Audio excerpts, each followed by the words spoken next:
Good afternoon. My name is Michael Burke. I am the chairman of Federation's Archives Committee, and we're here to meet with Florine Mark, who has graciously agreed to be one of our oral history individuals.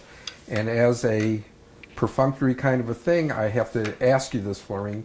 Do you give permission to the Leonard N. Simons Jewish Community Archives to publish, duplicate, or otherwise use this recording for educational purposes and for the use as deemed appropriate by the archives? Absolutely, Michael. Wonderful. So let's start at the beginning. Okay. Where were you born? Detroit, Michigan, Yeah. Elmhurst and Linwood. Elmhurst and Linwood. Right. And tell us a little bit about your remembrances of that time. Maybe weave into that your parents and their persona and how they Well, my name was influenced. my name was Florine Grossberg, Grossberg. We lived on 2661 Elmhurst. We were very, very, very, very poor. So I lived with my bubby, my Zadie, my grandmother and grandfather, 6 aunts and uncles, my mother, my father, and my 2 sisters. So there was 13 of us that lived in the house together. And everybody worked. And, excuse me,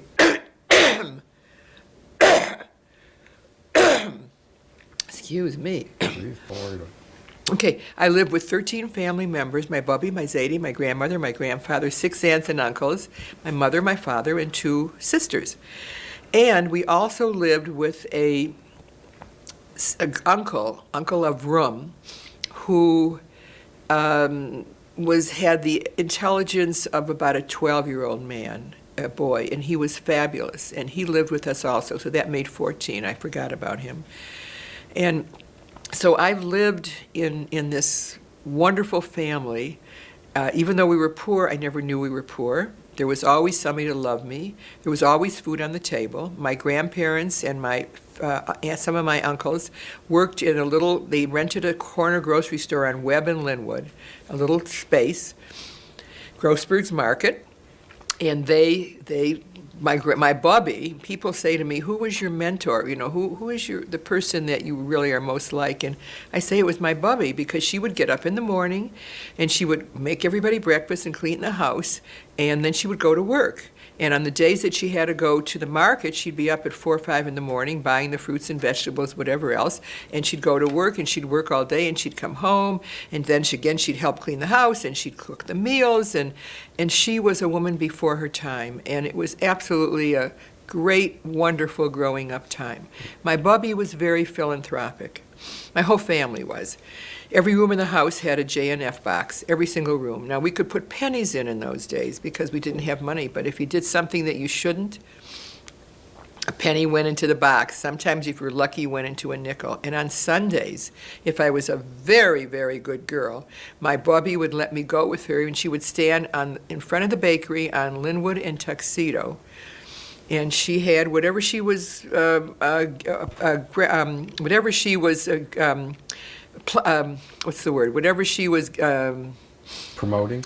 No. Whatever she was, people were giving her money. Whatever she was Collecting? Whatever she was collecting for, whatever charity she was collecting for. It was, I don't know what Jewish Federation was called in those days, but there was always some Jewish... It's called the Jewish Welfare Federation. Jewish Welfare Federation, whatever Jewish thing, that she had every week and every month. Maybe it was something different, and she'd stand in front of the bakery for an hour or two, and she'd get people to put money in pishka in a little box, a tzedakah box, and if I was a very, very good girl, she would let me go with her, and I would stand there. So I learned philanthropy, and I learned giving back at a very, very young age. Everybody in my family felt that way. Always there were people that didn't have homes, or people that didn't have any money, or people that needed food. There was always meals, and we'd always have. I never knew who was going to eat at the table with us. Shabbat was a very, very big thing. We were Orthodox Jews at that time. There was a little shul on the corner of Elmhurst and Linwood called the Stollener Shul, and That's where my parents and then my grandparents and we all went. And Saturday was a day of rest and fun and play for us kids. And growing up was fabulous. Was your Zeta around then, or was he? My Zeta? Yeah. Oh yeah, my Zeta and my Bubby, and I used to come and he used to tell me stories, and I used to sit on his lap, and I mean actually at Passover time he really reclined with the pillows. I mean it was really tradition was just grown inside of me. And I loved the tradition of being Jewish, and I loved all the traditions. I loved the Hanukkahs. Oh, the Hanukkahs were wonderful. I mean, yes, I always wanted to have a Christmas tree, but you know what? That was not so. But Hanukkah was such a special time for us, and Passover. And I remember I always found the afikoman. I was always one that was determined and goal-oriented, and I watched my grandfather like a hawk, and when he hid the afikoman, I was the one that found it. And every year, Michael, he promised me a bicycle. I never had a bicycle. And every year, that was my gift, was a bicycle. I never got the bicycle, but you know what? It didn't matter. It just mattered that my grandfather wanted to do that for me. So the only bad thing about what it was growing up is that we were all fat. My grandmother, my grandfather were little short people. My mother and my dad were short, and my aunts and uncles. And, you know, we ate whatever wasn't selling in the grocery store, the rotten fruits and the soft vegetables and all the other stuff, the stale breads. My Bubby had a knack. She would put sugar and schmaltz and butter and all of it and mix it all together, and we'd have it for meals. And, of course, I got fatter and fatter. I was the fattest kid in class, and I hated it. I was like 50 pounds overweight when I was like 12 years old, and I was a big girl, but they used to call me Fat Flo. And I used to come home and say to my mother, Mom, the kids are making fun of me, and I used to cry. And my mother would put her arms around me in her beautiful way and say, come on, sit down, have a piece of cake, and you'll feel better. So that's how I was brought up, to know that food was something that relieved the stress and made you feel better. But it didn't, because in the morning when I'd wake up and I'd have to go to school again, my clothes didn't fit, and I always wore hand-me-downs. So whoever could hand down clothes, and my mummy would sew a little bit, and you know, it was very difficult being fat that was the only bad thing. But when I came home, it was okay because we were all fat. You know, Tell me a little bit about your mom and dad. And my the influence mom they had was on you. my mother was a pistol. She was fabulous. She was an orphan. Now, these are stories that I've heard from my mother. I don't know how true they are, but this is our legacy, is that she came over on the boat with her parents. Her parents got consumption or something. They died, and she was Jewish. And when they landed, some Jewish social workers or whatever took her and put her in a Jewish orphanage home. And there she stayed until, I don't know how long it was. The world was going through a depression, I guess, in the 30s and the early 40s. And my mother was a foster child for the Weissman family. This was Seymour and Ruth Weisberg Hamburger, and then Freddie, who was a plastic surgeon, and Mr. and Mrs. Weissman. And so they needed money, and they went to the orphanage, and they got my mom, and they paid for my mother to stay in their house. But they really treated her like a daughter, and she was a daughter to them. She got married in their house. At 16, she was always a wonderful salesperson. At 15, I think she quit school, and she was selling shoes, and she was the best shoe salesperson. She was fabulous. Now, my daddy, he was the most soft-spoken, fabulous, wonderful, kind man. You know, he was, I guess it's the tradition, but he was the kind that when I say, Daddy, can I go? Ask your mom.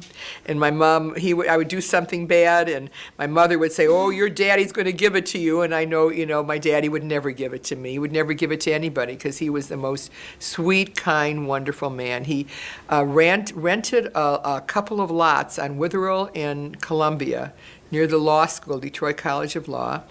And he and his partner, Charlie, who was a uncle or a cousin to the Sussmans, to Milt and Lois. Oh, really? Yeah, he was an uncle or a cousin to Milt Sussman.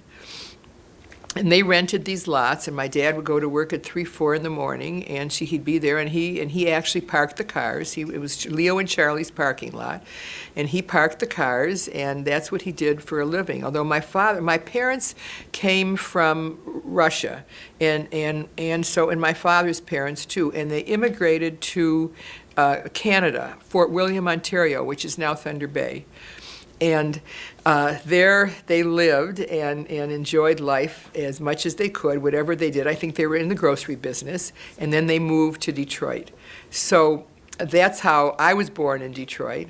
And then my aunts and uncles eventually got married, and we had this really big family. And Sounds wonderful. Yeah, it was. It was really wonderful. So tell me a little bit about your growing up outside of the family. Where did you go to school? I went to... And were you involved in Jewish-related issues way back then? Well, I was always a Zionist, and I belonged to BBYO, and I used to go to, I remember curling my hair for 2 days in a row to go to the Yom Kippur night dance that they would have. That was the thing for all the Jewish kids to go to, and I remember how important it was. And so I used to put, curlers in my hair for 2 days. I probably looked horrible, but I was getting ready for this wonderful Yom Kippur dance after Yom Kippur. And I grew up and went to school in Roosevelt and Durfee and Central.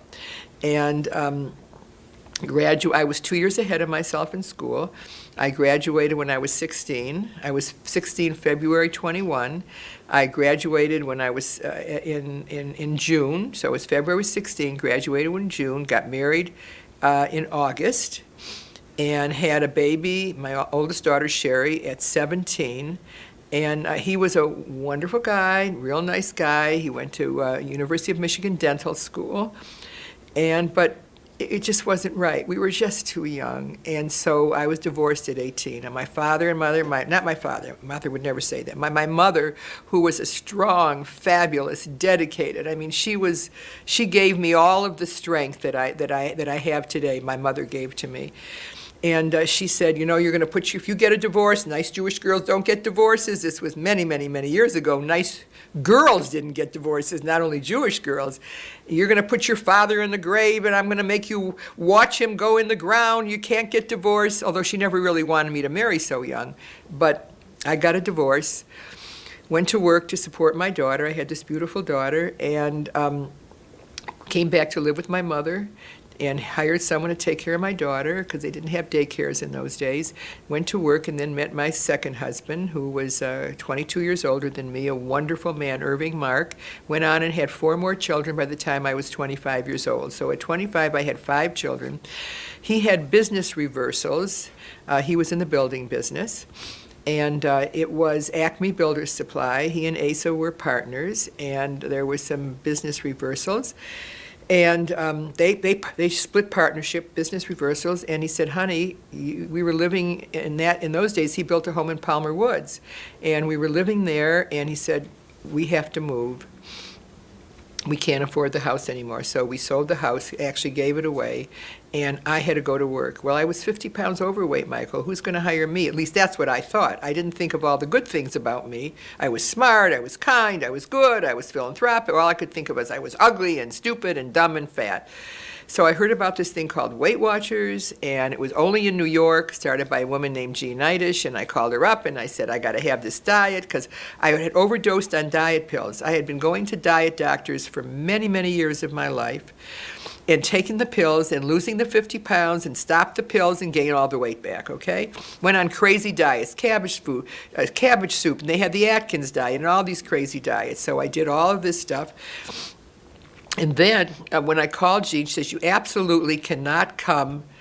I cannot send you the diet. You have to come to New York. So I took the last bit of money I had, and I went to New York, and my mommy and dad, who were so fabulous, came and took care of my children. I went for a week, and I went up to New York to 9911 Queens Boulevard, and I went to classes just like everybody else, paid my money.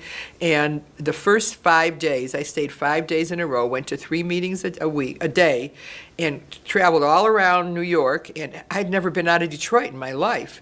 And went, and I lost 5 pounds, and I knew that this was for me. And I went back once a month. I lost 40 pounds in 4 months, and the owner, Jean Neidish, said to me, "Hey, Florine, you know what? This is crazy. You're coming all the way from Detroit. Why don't you take this back to Detroit and start a franchise?" Well, excuse me, I didn't know what the word franchise meant. Neither did my lawyer at that time. I don't think anybody did. It was the late 60s and the early 70s. And I said, great. But by now, I'm feeling so terrific. I wanted to do my dreams. And my dreams were I wanted to be on radio, I wanted to be on television, I wanted to do marketing, I love marketing. I wanted to write. I love to write. I'm a writer, and this is what I wanted to do. And I thought, I'm going to have one class. I'm going to have my whole family because they're all fat. And they're going to come to class, and while I'm doing that class, I'm going out. I'm going to go to every radio station, every TV. I want to just do what I want to do, live my dreams. Well, Michael, I started the first class with no training. They didn't give me anything, but they said, here's the diet, take it home. I had to reproduce it myself. I rented the Sholem Aleichem Institute on 7 Mile Road in Greenfield.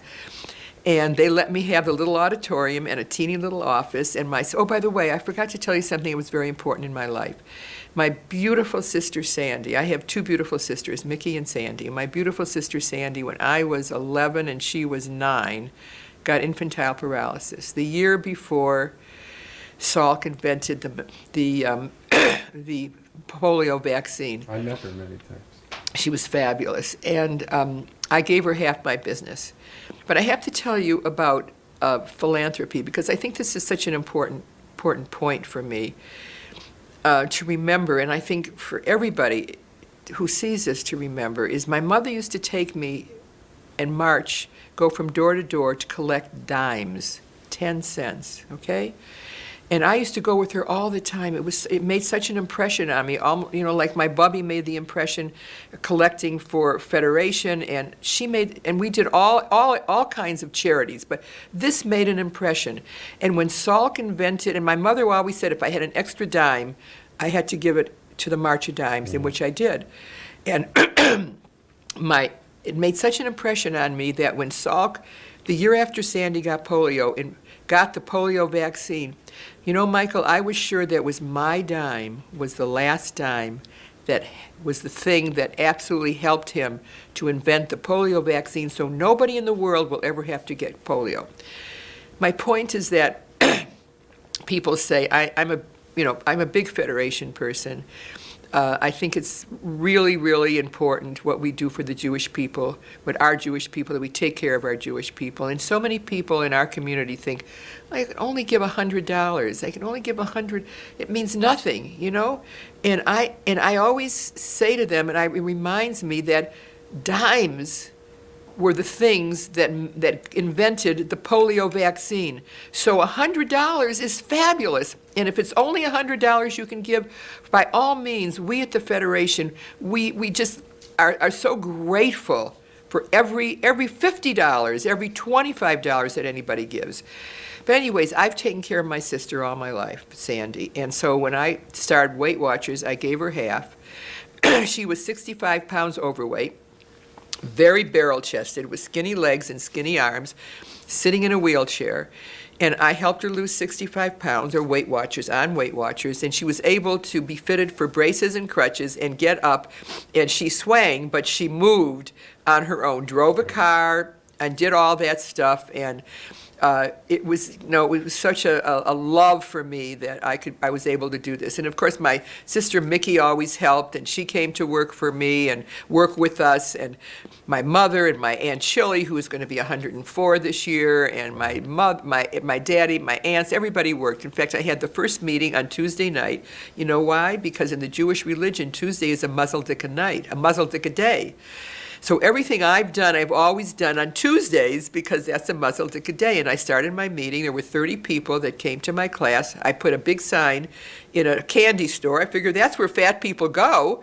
So I convinced that's how sure of myself I was, how much self-respect I have because I lost the weight.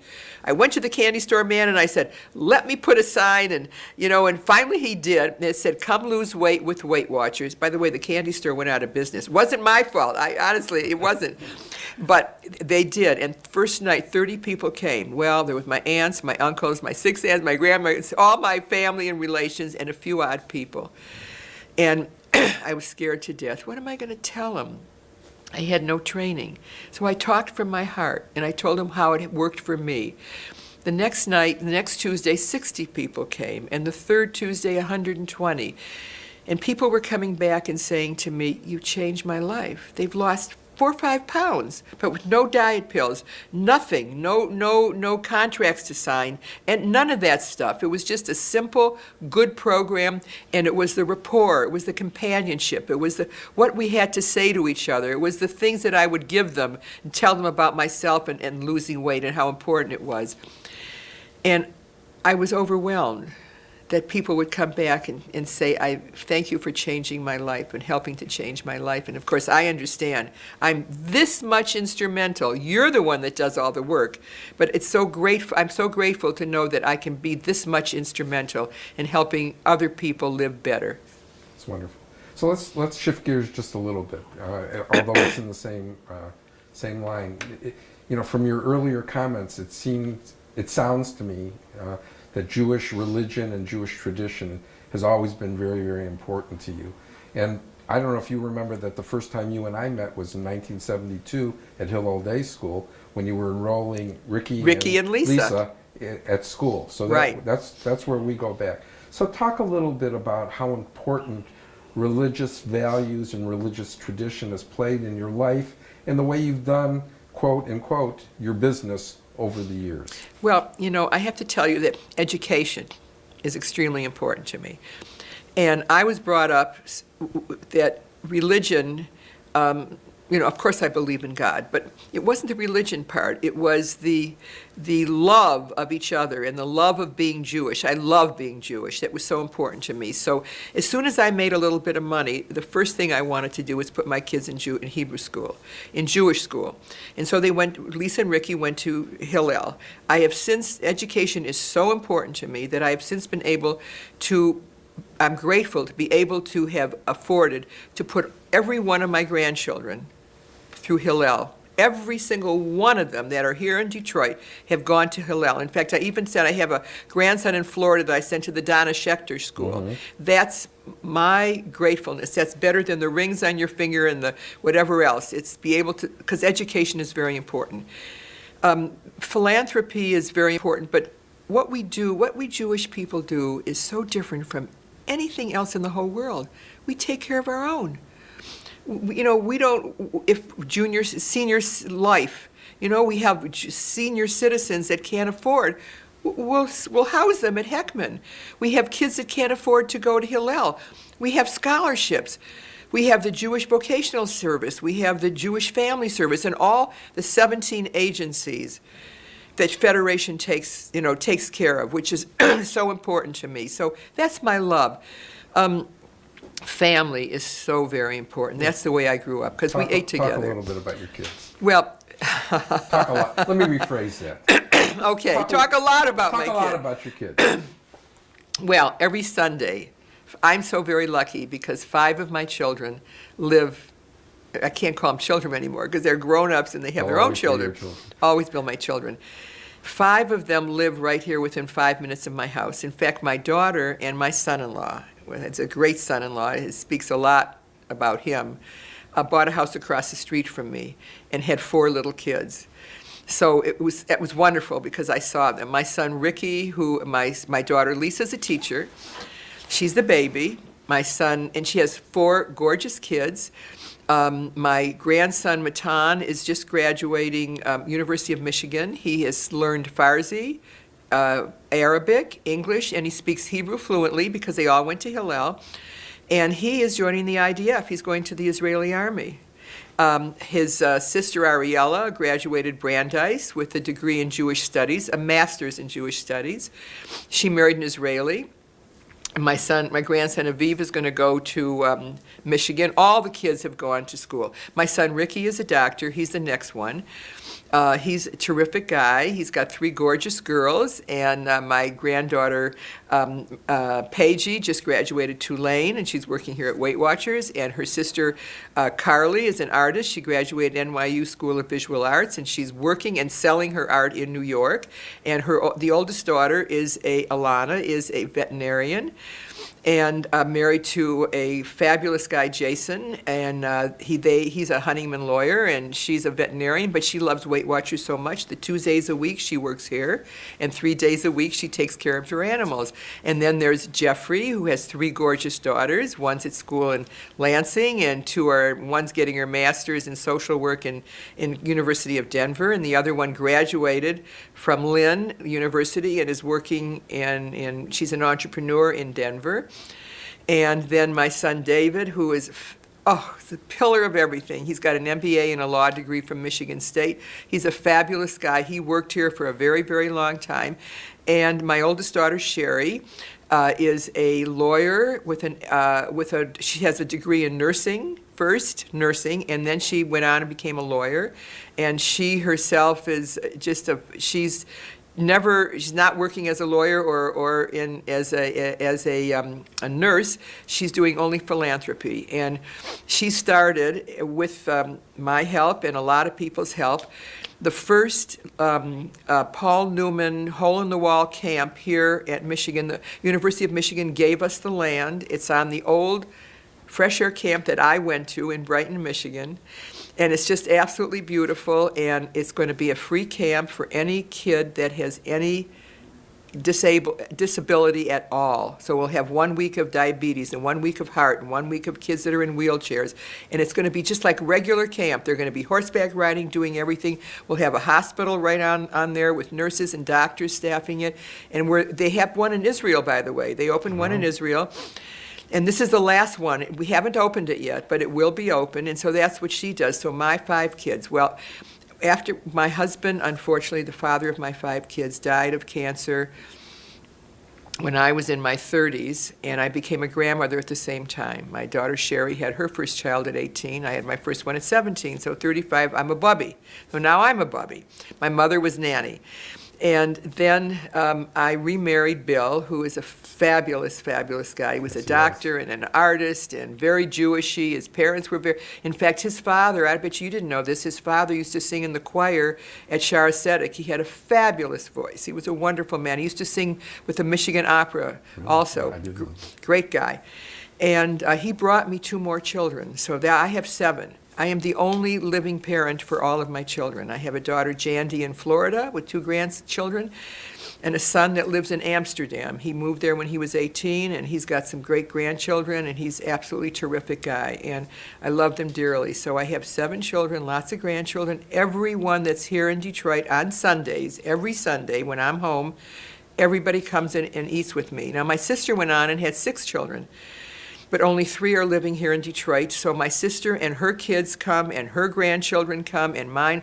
Last Sunday there were 32 of us that came and had dinner, and it's nothing fancy, but they all eat with me, and we were very, very, very close. My kids and I, on the 18th of February this year, 2015, I'm taking all my children, whatever grandchildren that want, whatever kids that can go, and we're going to Cuba for 4 days.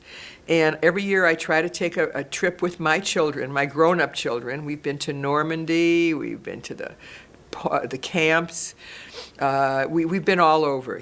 We've been to Alaska, we've been to Australia, and it's just a wonderful way. Unfortunately, Bill died a few years back of Lou Gehrig's disease. I stayed home for 2 years. He couldn't move one thing but blink his eyes. That's it. I had a special computer that he used with his eyes. He was my hero. He was fabulous. But I stayed home. I wrote a book at that time. I had to do something to get all this emotion out. It's not a diet book, but it's a great book. If anybody wants to read it, it's called Talk to the Mirror, because I talk to the mirror every single day, and I tell the mirror, which is me, that today's going to be a good one. I can do anything I want if I want to do it bad enough just for today. I don't ask myself to do anything for more than today. Tomorrow I'll make another commitment, and tomorrow, and maybe tomorrow I'll wake up and say I'm going to eat all the ice cream in the world and stay in bed and watch old movies, and if that's what I want to do, I'll do it. But of course I haven't done that. But it's fabulous. I read it myself when I'm a little stressed. Talk to the mirror, Amazon.com, not a commercial. Anyways, Bill died, and so now I'm a widow, and I have a nice guy that I've been seeing, and I have the kids. And, for me, unfortunately, husbands have come and go, but kids are my only constant. And so they're very important to me. And the Jewish community is very important to me. I was campaign chair. I'm now the chairman of the president of the JCC. So let's talk about that for a second. Okay, Michael. I knew you were going to say something about it, but go ahead. Well, I'm going to talk about other things too, because I think it's very important that people understand that your involvement is not just in the Jewish community, but in the community at large. Absolutely. But since you brought up the Jewish Center, I think we're at a momentous time, I think, in the community, and I think we have the right president at the Jewish Center to deal with the issues. So why don't you just spend a moment, because this is going to be looked at, to talk about what you believe the challenges that the center is facing now, and what you believe the opportunities that the center has available to it as we move this process forward. And I know it's a dynamic process right now. The Jewish Community Center is the center of Jewish life, in my opinion. I opened up Weight Watchers of Mexico, and I took my children and lived there for a year. And if it wasn't for the Jewish Center in Mexico City, which is the center of Jewish life there, I mean, I met people. I was so involved. I became involved immediately. I had a family. I knew nobody there. Okay. And I believe that that's what our Jewish Center ought to be. I've always felt that way. We have a great centers, two of them. We have one at Conn and one at JPM on 10 and Greenfield. At the JPM, at the one at Conn, we do a lot of programs. We do the film festival and the music festival. We have the Manny Cherish Gallery there. We have inline hockey. And by the way, the center is open to all religions, all races, all colors. The guy that cuts my hair is from Thailand. His son has been a member there, playing inline hockey and roller skating all his life, got a scholarship because of it at U of M, because what he's done at the Jewish Center. So it's a great place, and we have great programs. I walk in, and there on our great basketball team play court, and there's blacks and whites and all kinds, and the kids are playing and having a great time. I believe in it so much that I made a big donation, and it's the Florine Mark Fitness Center, and it's a great center. All the machines, Pilates, anything you want. We have a great health club.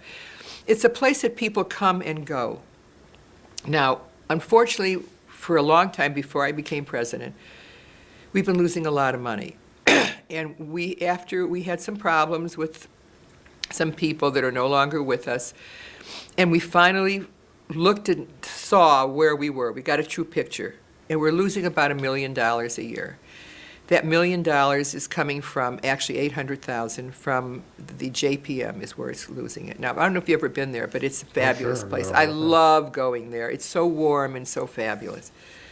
So we've had two wonderful committees with great people on these committees, and they have for a very, very long time been studying, a year, what to do. And the recommendation was to close the JPM, the building. We're never going to abandon the people there, ever. We're going to have programs in different places right in that area, the Huntington Woods, the Royal Oak, the Southfield, the Oak Park, Berkeley, all of that area. And when we finally came to the conclusion this was something that had to be done, I mean, it's like running a business. If we don't do it, we're going to have to close them both. So has that decision finally been made? No, a decision has not been made, and this is February. So we decided that our board, we have a wonderful board, and we decided together that we would have some forums, some open meetings, and we'd let everybody know about it. And we went, there was 4 or 5 of us. It was Matt Lester and Jim Eisner, who is right now an interim executive director, and myself and Brian Siegel, who is the chairman of the board. he was the president before I became president, and then he stepped up to chairman. And 600 people, we had to turn people away. There were so many people that came that we had a second one the following night. And we listened, and we told them, these are the things that our committees have found, but we want to hear from you. Maybe there's something out there that we haven't even thought of. What can we do to alleviate this problem? And we listened to everybody. And, and I said at the very end, I said, I came here and my heart was beating, and I came with trepidation because I thought you were going to shoot me up. And they didn't. They didn't to anybody. The people there that came were thoughtful. They were thinking of what they could do. I understand they have formed groups. They talked about what the JPM means to them. And I realized, and I said it at that night, I said, I came here thinking it's just a building we're closing. We're not closing just a building. That center is the center of Jewish life. The Jewish people that are there, all the people, non-Jews that come, they come to congregate. They come to see each other. It really is. It's not like the one at Kahn Building where they come and they go to a program and then they leave. They actually sit and talk and they sing and dance and study and they do things together. I have a whole different feeling about it. And so now we're just waiting. We've said we'll let all these wonderful groups that are together, and they were professors from Wayne State and lawyers and doctors and carpenters and everyday people and teachers. They form committees and they're trying to do something. So we've thought that maybe September 1, that we'll come and we'll revisit it, and hopefully it'll be their decision what we have to do. And if we have to close the building because we have to, then it's something that we're going to have to think very hard on what we can do. And we're hoping that we're going to try to keep the building Jewish. We're hoping the people in the community down there will maybe buy the building and use it, or maybe they'll take it over and do something. There's a whole bunch of suggestions out there. But I have to tell you, it's just, I cried, the whole team. I want to tell you that a lady came up to me. You want to get tears in my eyes now. She gave me $1,000, a check from her 401k plan. People were handing me $100 bills at that meeting. And I cried then and cried all night, and I get teary when I think about it. But, for every problem comes a wonderful opportunity and something good happens. So I'm sure something will come of this that will be good and that will be workable for everybody. So you have confidence that this is going to come to a satisfactory resolution, but we don't know quite what that resolution is. Well, I think the resolution will come from the people at the JPM rather than from us sitting on a board in a building in a Kahn building.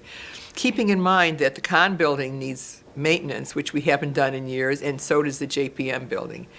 I mean, I'm looking for, I think it was St. Louis or Cleveland when they had this problem. We're not the only one that's had this problem, only JCC. And a donor came up with $15 million and kept him alive. Well, we need $20 million endowment from somebody or a group of people, which will give us $1 million a year to keep it alive. That's one solution.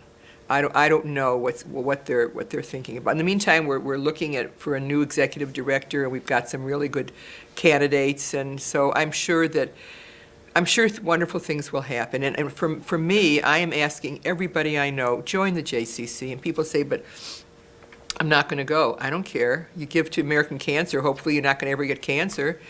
Just become a member. If we could get 800 more members right now, and there certainly are people in there, and then why not come and see what we got to offer?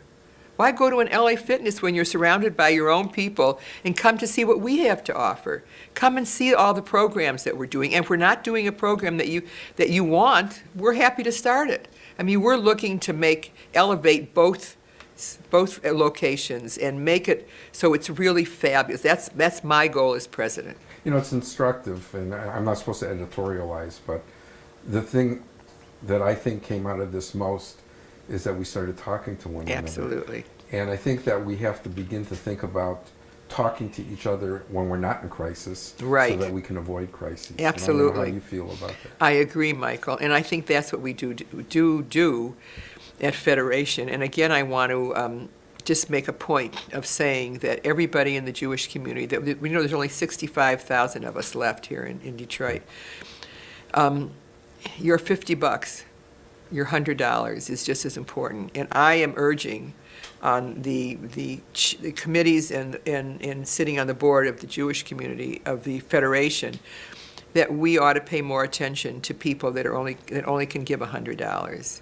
And so that we get their voices. Doesn't mean that they're not as smart, and maybe even smarter than we are, and have better ideas on how to keep Jewish life alive in this wonderful community, this wonderful city that we live in. Look what's happening in Detroit. Aren't we proud that one of our Jews, Danny Gilbert, is revitalizing downtown Detroit, a Jewish person, okay?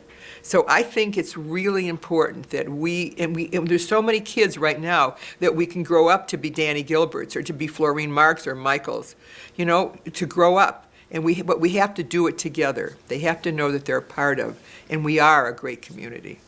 So we talked about the center, but you've been very involved in a lot of things Jewish.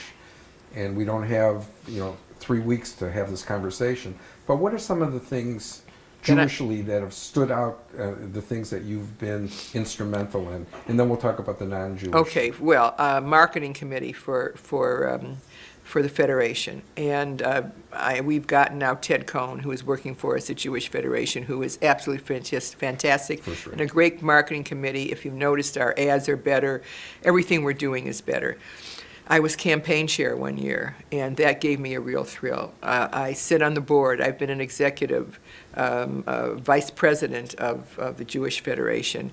I've been appointed to the JFNA, so I go to those meetings and see what I can do for nationwide or worldwide for Jewish community. So, there's a lot of, I'm part of Jewish Women's Fund. And in fact, this year we're bringing in a friend of mine, Kim Worthy, who is a prosecuting attorney, and a friend of mine, Michael Duggan, who is the mayor of Detroit, will be introducing her. So it's a great thing for all of our Jewish women that will come out. I mean, they support us. They're wonderful. So we've done a lot of wonderful things. Not just, I'm just this much. I'm just a little part of this great group of Jewish people that are living here. And I want to talk about non-Jewish things. Before we get to Okay. that, I want to talk about kind of what you see. Obviously Israel has been in the news. We haven't talked about Israel. And we as a people are facing a lot of challenges. Oh, my. So I want to get your perspective. Maybe that wasn't even in the... It's a little scary, Michael. So I want to hear from you Yeah. what you think about It's that. scary because I have kids, a son and a daughter-in-law and grandchildren that live in Amsterdam and call me and say, you know what, Mom, we're thinking of how much longer can we live in Amsterdam? I mean, he makes a living there. That's where he's been for 25 years, and his business is there and everything, but they're scared. And I understand that they're telling people all over Europe not to wear yarmulkes on the street, not to wear, like my Jewish star that I never take off, not to wear it if I go to Europe. Be sure not to wear a Jewish star. It's very frightening. I don't know why, Michael. I mean, if you look at the things that are coming out of Israel, I love Israel. I think it's our homeland, but it's a place, it was a desert. 65 years ago, it was a desert. Look what the people have done together. And not only that, look what we've done for the Palestinians that are happy and living cohesively with us. Look what we do at Shara Tzedek Hospital, all the hospitals where you find the Arab doctors working along with the Israeli doctors and taking care of Arab patients along with Israeli patients, how those that are living there are working cohesively. Look at the things that are coming out of Technion. Look at all the stem cell research and all the wonderful pills and antibiotics and things that have come that are quick because we don't have an FDA there that prohibits us. We have to wait 10 years to get something approved here in the United States. So what about all the doctors? How many Jewish people have won Nobel Prizes. Yeah, Nobel Prizes. I mean, there's so many things, and the Jewish, when there's a crisis in Haiti, in a tsunami in Thailand, when there's something happening, who are the first people there to take care of other people? It's the Israeli people.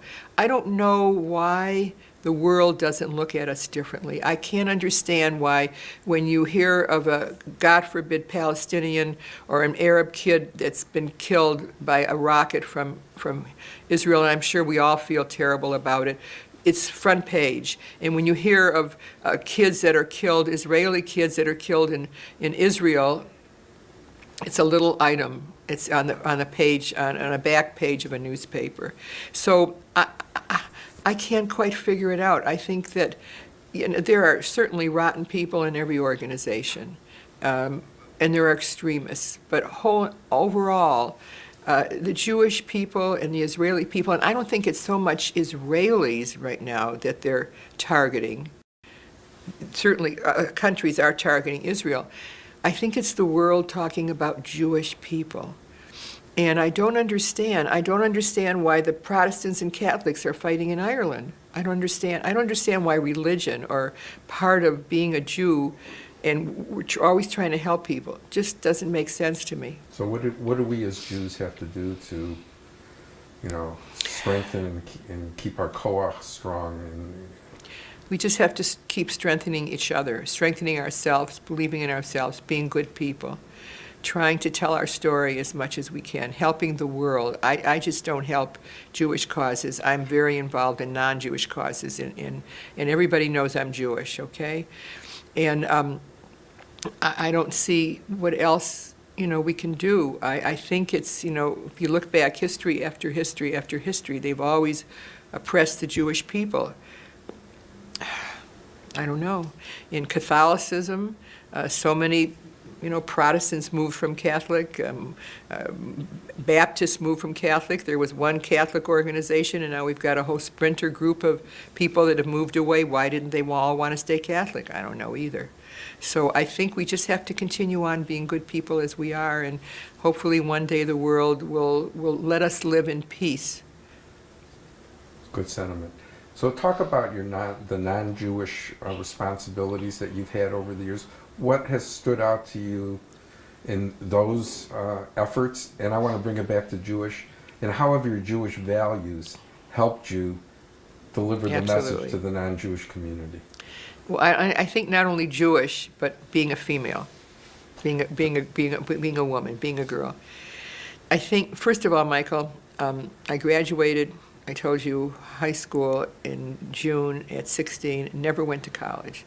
Put my two sisters through college, worked to put them through college before Weight Watchers, but never. My sister Mickey has a degree, and Sandy went to the University of Michigan. So I don't have a college degree. Everything I've learned has been self-taught. But I think I was born entrepreneurial. I was born with marketing. I was born with a charisma. I think I get it from my mother and my Bubby, and the sweetness from my father and my Zadie. I think one of the most exciting things for me was being appointed to the Federal Reserve Board, Chicago, Detroit branch. There are 12 Federal Reserve banks in the United States. And we are the ones, the people don't know what they do. Of course, they're monetary, and I used to see we make the money and store the money. But, excuse me, one of the things we do is it was my job in the health and fitness and fashion field to give reports on a monthly basis on what's going on. I had to study this in the world of fitness and health, healthcare, fashion, all the designers and Macy's and Bergdorf's and others. I used to call around. And every board member of every Federal Reserve gives this information to their chairman. And the chairman, 12 members sit on the board, and they decide whether interest rates are going up and down. So it's a very big honor to sit on that board. Not only was I the only Jew on the board, I was the only female. And not only was I appointed to the board, but you're appointed every year. And you have to be reappointed. I don't know who appointed me or how I got reappointed, but many of the board, I think there's 10 or 8 or 10 of us were sat on the board, we're not back the following year. You can only serve 6 years, and then you're rotated off. I served every single year, and the last 3 years on the Federal Reserve Detroit-Chicago branch, which is one of the biggest ones, I was chairwoman of the board. So that, as a Jewish person, as a non-graduate of any college, to be able to do this was a very thrill for me. But then, of course, I've worked for March of Dimes, and I sit on the community foundation, which is, I think is very important. I've sat on the American Health Board, American Heart. I've kind of gravitated toward health and healthcare. So there's many, Forgotten Harvest is a big one for me. Last year I helped bring in Tim Allen, who is a friend of mine, and I was so thrilled because we filled Max Fisher Hall, and he was fabulous. And as a friendship to me, he didn't charge us one thing. So all of the money, the hundreds of thousands of dollars we would have paid for this man, went back to Forgotten Harvest, which feeds people all over Michigan who are homeless or don't have. There's so many people that live in downtown Detroit on the east side and the west side that just don't have food every day. I mean, I belong to a group called Women of Tomorrow, where I go to Cody High School myself, where there are bars on the doors, and security men walk me to the class, where I mentor girls from the 9th grade to the 12th grade. And these girls, and I see them come in, we don't give them breakfast and lunch. They don't eat all day long. They just don't eat. Many of their parents, some of them don't have parents, some of them have one parent, many of them are drug addicts, and so there's so much in our city that has to be taken care of. And so I work, and I could go on and on. But it sounds to me you're imparting Jewish values wherever you go. Absolutely. You're absolutely right, Michael. I'm bringing my Jewish values to all the non-Jewish organizations that I belong to. So tell me, who are the people over the years who have been of influence to you and have helped you move your philanthropic, I'm most interested in philanthropic, but your general career forward? But Jewishly, who are the people that you look to who've been the ones who've been most helpful to you? Well, of course, with my Bubby. She was the first one. She was not only helped me in my professional life, telling me a woman can do anything she wants to do, raised her kids, did all the philanthropic work, ran a business. So she was way before her time. And then after my Bubby, there was my mother. I mean, she was an orphan. She has no living relatives. There isn't one that I can remember that's a living relative of hers. Yet she made her way. She raised 3 beautiful girls. If I could be a little egotistical, 3 women that have grown up to give back to the community, and each one of us have done something in our lives, okay? My sister Mickey has now got her PhD. She's Dr. Mickey Berg, and she is a coach, and she is fabulous. And Sandy was, terrific. She was terrific in what she did here at the business. And of course, myself. So she's done that. So then the first people that were my really mentors, there were no women. I was the first Jewish woman that ever really did anything in the community, okay? I have to tell you, I have to go back to philanthropy for one moment and tell Please. you. I was the first Jewish woman, started a business. It was very difficult. I couldn't get a loan from a bank. I had to have $5,000 to buy the franchise, which was much, much more money, but it was a down payment.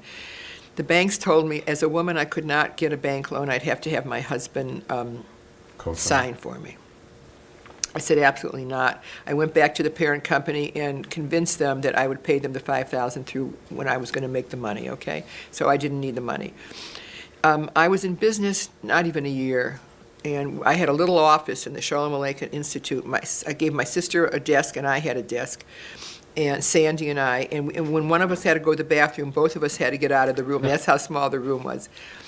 And one day, I get a phone call from Sam Frankel, a blessed memory. And I say, hello, it's Sam Frankel. I knew who Sam Frankel was. You know who I am? I said, yeah, I know who you are. And he said, I'd like to come and see you. I said, okay. He came into my office. Sam Frankel came to my office. I couldn't believe it. And he says, I'm here to get your pledge for the, I think it was Ally Jewish campaign at that time. And I said, and I thought about it, and I'd been, I'm always giving money, but at this point in my life, I wasn't giving money. There was no money to give. I had 5 kids. I had a sister in a wheelchair, mother and dad to take care of, starting a business. I had no money. And he said, I'm here to get your pledge. And I thought about it, and I said, okay, Mr. Frankel, I'm thinking maybe $50, maybe $100. And before I had a chance to say anything, I'm putting you down for $500. And I started to sweat, and my heart was beating. I said, 500. I didn't say it to him. I said, okay, thank you very much. And he said, thank you. And, it was nice meeting you. And out he left. And I thought, after he left, I said, how am I going to get $500 to give to the Allied Jewish Campaign? And you know what? I put $2 away every single week. I found $2 away. And then I put a little bit more away, and as my business got a little bit better, and I paid that $500, and I paid my pledge every single week, every single year, and every year, grateful to God that I've been able to increase my pledges. So I just wanted to know that, it's really important, and it made me a better person. It really made me a better person. It really and truly So did. who else? Who else? So there were no... Sam had that influence on other people, too. Right.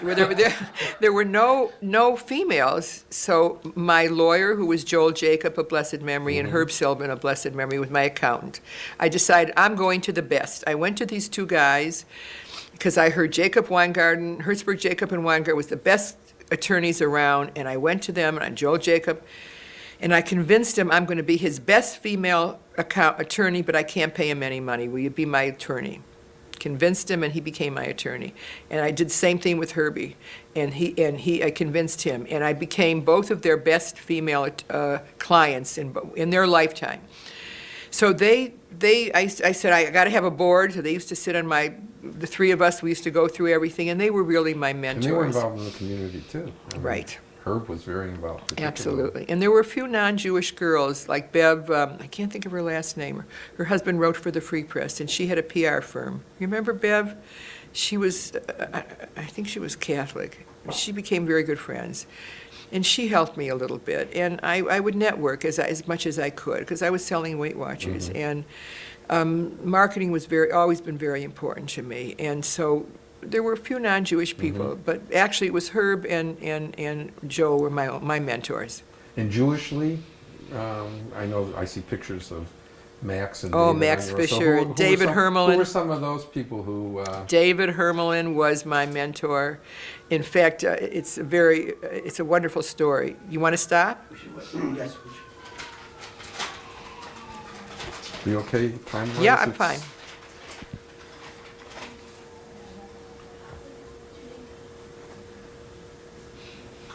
Okay. David Hermelin and Bill Ross were born on the same day. Doreen and I are 5 days apart in our birthdays in February. We both had 5 children. My Ricky and her Marcy were born on the same day. My Ricky and her Marcy were married on the same day. We couldn't even go to our own weddings. I mean, there's such a closeness. David was a very big influence in my life. Max Fisher was a very big influence in my life. He used to say, what could I do for you? What could I do for you? At one point, he had gained weight, and he used to come in. Max himself would come in right that door, and he would come in, and I would teach him Weight Watchers. And he used to, in those days, it was so different. It was a different diet, and he used to write down what he'd eat, and he'd come in every week, and he'd say, I'd had 5 fruits and 2 milks and, excuse me, 2 breads. And he would sit and talk to me and help me. And he always would say, don't let anybody ever tell you you can't do anything. Never let anybody ever tell you. And when Bill died, Al Taubman was so good to me. He was always a mentor also, but he was so good to me. He would take me to dinner. He would encourage me, be grateful. And I was grateful for every husband that I had. Grateful that I lived with them long enough, and that everyone gave something to me. So Max and David and Al were absolutely great mentors to me. I want to shift gears again a little bit, because we haven't talked about it, but I know that you're very involved in Detroit and its future. So I really kind of, at this stage in the Detroit kind of renaissance, whether or not you're encouraged and where you think we're going to be going to revitalize our city. I am extremely encouraged. We are revitalizing our city. We're not going to revitalize it. Excuse me. We are revitalizing it.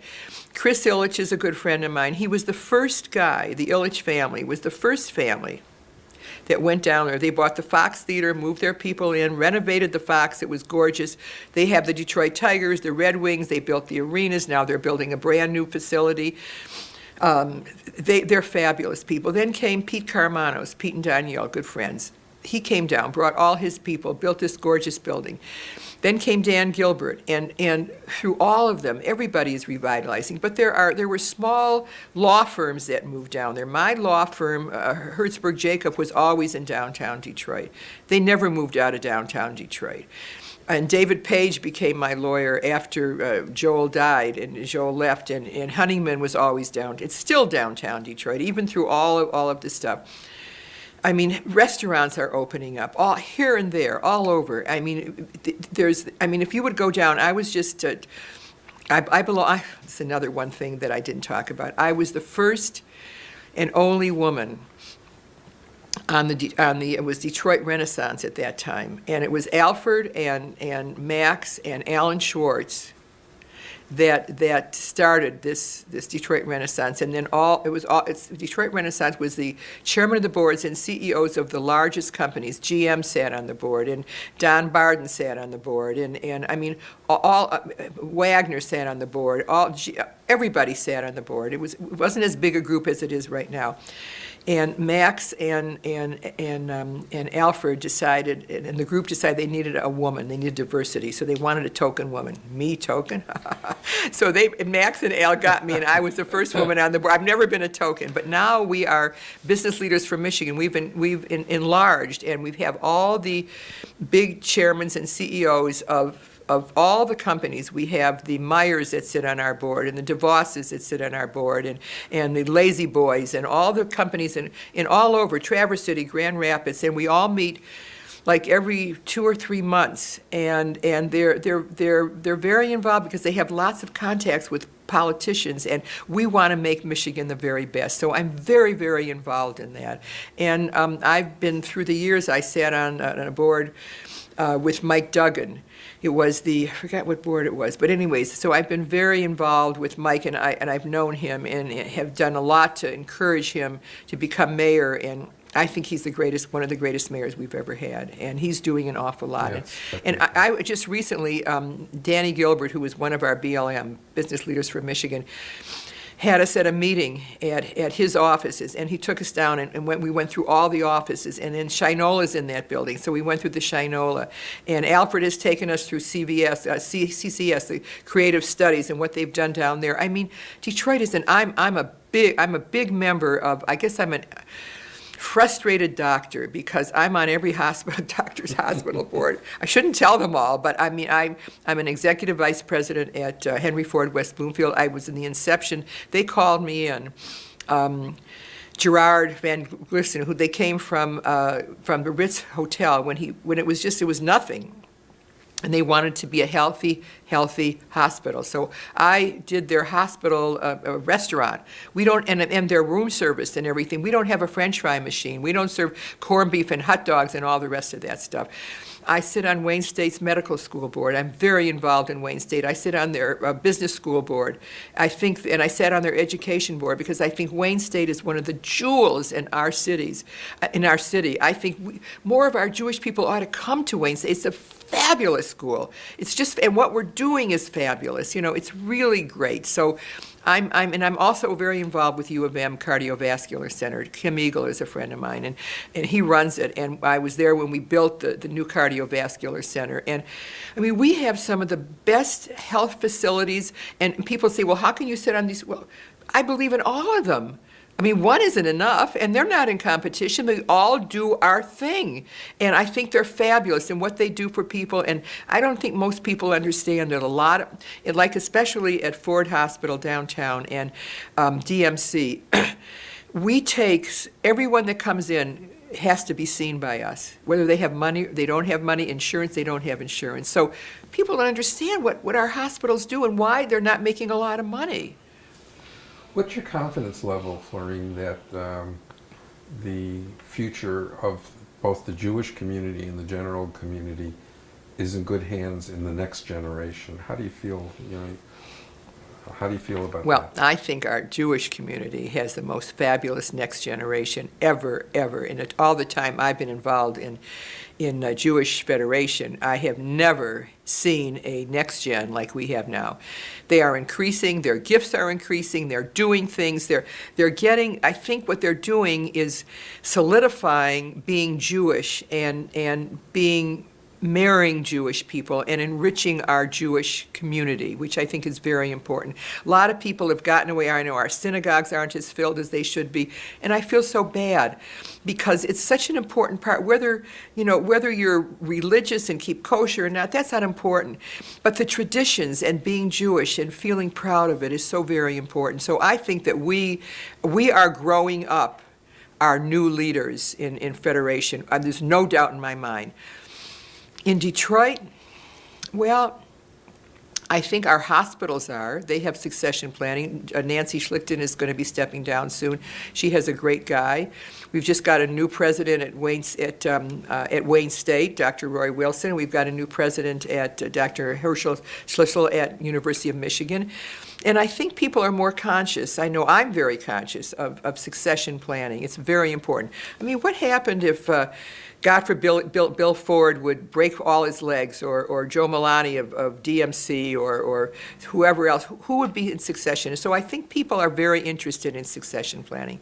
Our companies, I mean, we are the Motor City, and our companies, our GM, Ford, and Chrysler will be on forever and ever and ever. So the leaders are there, Absolutely. but we have to do our job to train them. Absolutely. And we have a Jewish president was at Ford now? Yes. Absolutely. We have to train the next gen to take over for us. It's very important. That's a way of giving back. That's absolutely a way of giving back. So we're finished, except I wanted to give you the chance to articulate anything that we may have missed and any thoughts that you may have had to conclude this with Florine Mark's thoughts. Well, first of all, Michael, I am so honored that the Jewish community and you guys thought enough of me to have me be your person that will be in the archives for many Forever. years, right? And I think that women, we never talked much about women. Women are right today coming more into their own. We're still not where we should be. Although we can vote. Did you know that we vote? Yeah. But, I think that people, human beings, not just women, have to really believe that they can do what they want to do. And you can't be thin-skinned and listen to the naysayers that say, this can't be done and this can't be done. I do a Remarkable Woman show because for years, Joe McCarthy, JP, used to have me on the show. I was the only woman. I said, what about the other women that are here? You've got great women in Detroit. Well, it was always sportsmen and entertainers and all the rest. So I started a show. It's on WNIC every Sunday. And it's called Remarkable Women. And I interview for a half hour, and no commercials, women from all over, mostly Michigan, but from all over the country that are doing something. They don't have to be affluent or whatever. They just have to be women that are doing something. And the whole purpose of the show is that if these women can do it, so can you listening out there. It's going to give you hope, because I think hope is so very important that we have to give each other. I think my mission in life right now is to get Michigan to be the healthiest and thinnest or less fattest state in the union. We are the fattest state in the union and the least healthiest state in the union. And I just want everyone to just lose 10 pounds. I don't care how you do it. You can go to a nutritionist, you can go to Jenny Craig, you can go any place. I'd like to think you'd come to Weight Watchers because it's the easiest, it's the simplest. I overdosed on diet pills, and I ended up in Sinai Hospital, and my family doctor said, if you ever again take an amphetamine or any one of these diet pills, I'm not going to be responsible for your life. I mean, my heart was beating so fast, it was terrible. I was in arrhythmia, it was just horrible. From one diet pill given to me by a diet doctor. So Weight Watchers, you sign no contracts, and it's easy food. It's very easy to do. It's a lot of fun.